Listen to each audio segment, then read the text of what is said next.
Hello everybody, this is Jimmy. Today we're talking about Gears of War. When I transitioned from PS2 console to the next generation, I first bought Microsoft's new console, Xbox 360. Well, it's not my fault, isn't it? Sony's new console was so slow to release. My first two games on the Xbox 360 were Capcom's Lost Planet. Have you heard of it? And today's protagonist, Gears of War. It might be hard for people today to imagine the visual impact of jumping from PS2 graphic to Xbox 360 graphic. Gears of War fully embodied the charm of the next generation. The greasy lighting, the dazzling motion blur, and the never-heard-before normal map. This visual experience that previous generation console could never offer. Whenever I think of Xbox 360, the first thing that comes to my mind is this game, Gears of War. I miss those days, that full screen of tough guys throwing shade at each other. So memorable. Marcus is a badass sergeant. Let me ask you a question. What's the most important thing to a video game? Its uniqueness is most important. You got to have something to catch players' eyes. And Gears of War definitely has that. With its striking visual language, bold artistic style, screen filled with blood, limp, and muscular men, it was sure to capture your attention the moment you saw it. It's quite a coincidence that the game that made the biggest visual impression on me on the PS2 was God of War, and on the Xbox 360 it was Gears of War. Both games has the same abbreviation, GOW. Wow, what a coincidence. Hey, do you still remember the designer of Gears of War, Cliff Bleszinski? Hey, what's up guys? I'm Cliff Bleszinski and I'm lead designer of The guy who, despite being short, was incredibly chatty in front of the camera. He left me a strong impression. First of all, his image perfectly fits the vibe of Gears of War, and he's also a fan of a fighting game, Mortal Kombat. Yes, that makes perfect sense. No wonder Gears of War art style is so violent, with blood and limp everywhere. It turns out the designer just loves that. The beauty of Gears of War firstly comes from the strength of the latest epic Unreal Engine. Secondly, its visual style is incredibly bold. The scenes are filled with atmosphere of terror and darkness, constantly giving the player the feeling of encountering a monster around the corner. The first time I encountered the Berserker, I was almost pissing myself. Player's brain is always pumping dopamine with these heavy-handed elements, making the experience of gameplay truly enjoyable. One small thing I particularly like about the game is that the body parts scattered on the ground have physical property. The character feet were kicked to pieces as they walked through, and the slippery sound effect was incredibly interesting. It's a shame this feature was dropped in later games. Talking about Gears of War, we absolutely have to mention its signature weapon, the Lancer. It's an incredibly recognizable weapon. The concept design is quite childish. The combination of a chainsaw and a rifle feel a bit out of the place, doesn't it? The final product isn't distracting at all. It's very well executed and perfectly integrates. When the chainsaw is activated and cut through enemy's body, blood springs all over the screen. The special effects are incredibly unrestrained. Oh yes, that's right. That's exactly what we want from a horror shooting game, right? However, this deliberately exaggerated effect have been toned down in the sequel. Wait, what's going on with the developer mentee? Do they hate us? Why? I don't get it. Hey, Santiago, what you doing here? Besides the visual thrill, Gears of War's feeling of shooting and the reaction of the hitting enemy are also top-notch. On higher difficulty, a full magazine bullet raining down upon an enemy feels so satisfying, and the sound of a perfectly reloaded gunshot exceptionally crisp. Then there's the blood spraying out of the enemy. It looks fake, yeah, but it's also thrilling to look at.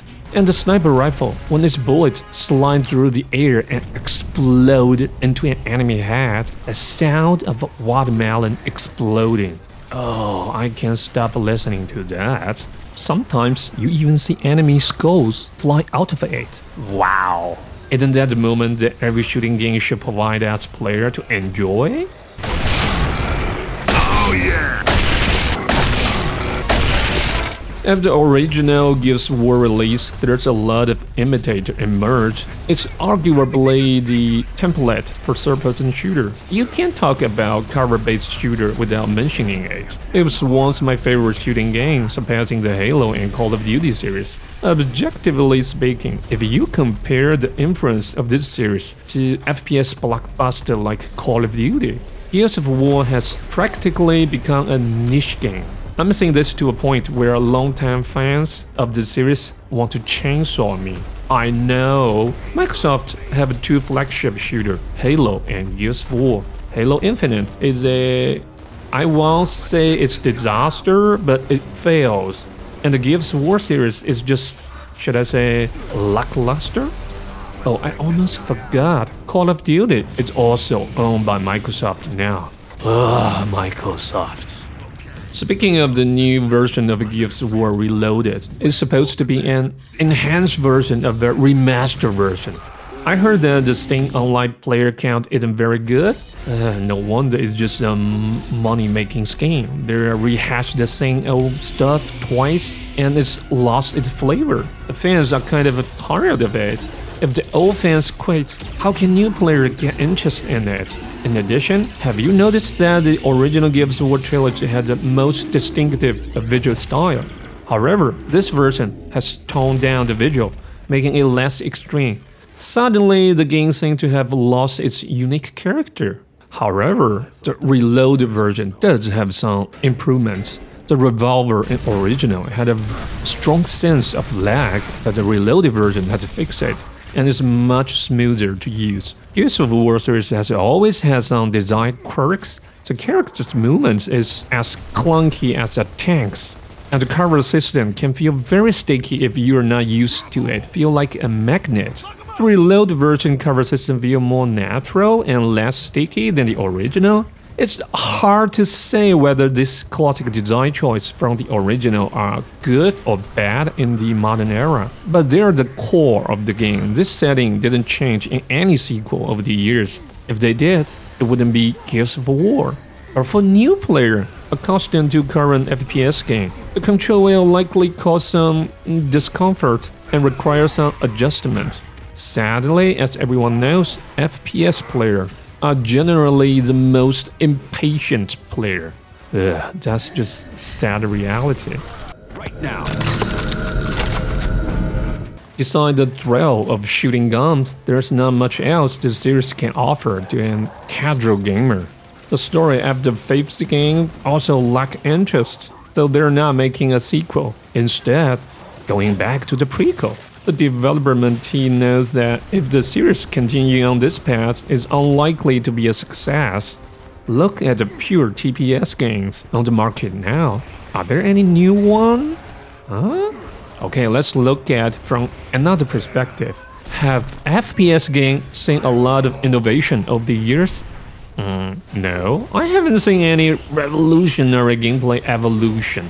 So if FPS game just stay the same, why should TPS game have to evolve?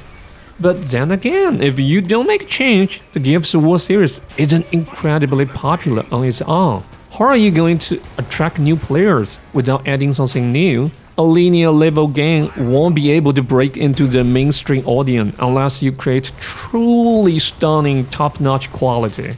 I understand why the Gears 5 changed into an open-world game design back then, because the development team has run out of the option. But the fans, especially long-time fans, disagree with them.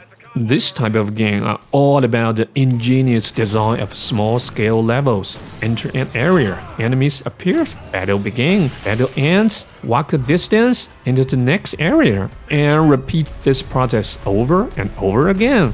However, the reality is that the new open world added to Gears 5 isn't a true open world. At most, it offers players the freedom to choose the order of the levels. Long-time fans think, "What? Are you kidding me?" And new player and just buying it for that fake open world too. Well, it's easy to talk about involving the mechanic of a classic game, but it's not that easy to actually make it happen. If you're that good, please offer some suggestion. You know, like improve enemy AI, make Battlefield more dynamic and open, and more exploration, and so on. Actually, the development team were working on these things already. There are some new additions in the Gears 5, but the experience isn't that noticeable. It feels like something being added, but it also feels like nothing changed. The development team collation seem to be really keen on understanding what players want. Whether they can deliver on their promise is another matter. If you're a fan of a series like me, what would you most like the new game to be like? While eager for change, I have no idea when asked to articulate a plan for evolving the series. What exactly do I want? I've been thinking about it, and I'm fine with any change or addition they make to the game, but there's one thing: a return to the ragged art style of the first 3 games, especially the first one. After the series switched to a new studio in the Fourth Instrument, overall feel of the game has become less extreme. I don't know where the personality has gone, from the character development to the level of gore. Everything has been toned down. The muscle men of the first 3 games have aged, relegated to a minor roles in the new game. The protagonist of the Fourth Instrument was replaced by a rather unmemorable song, JD Phoenix. And the Fifth Instrument simply featured the protagonist's girlfriend, Kate. Wow, I'm seriously impressed. How could this happen? I'm not being sexist. I just want to know if you can even find a single decent man in this world of Gears of War to represent this title. So you have to rely on a woman. Holy shit, does this franchise still have its core or soul or spirit? I love this series since the very first one. What I want is very simple and straightforward. I want a screen full of tough guys. A screen full of tough guys talking shit to each other. Okay? Just that simple. Oh, by the way, Gears of War 2 and 3 are still exclusive to the Xbox platform. Why not make a collection for PC? Is Microsoft stupid? They forgot how good reception of the Master Chief Collection is? Please, Microsoft. Alright, that's everything for today. This is Jamie. See you next time.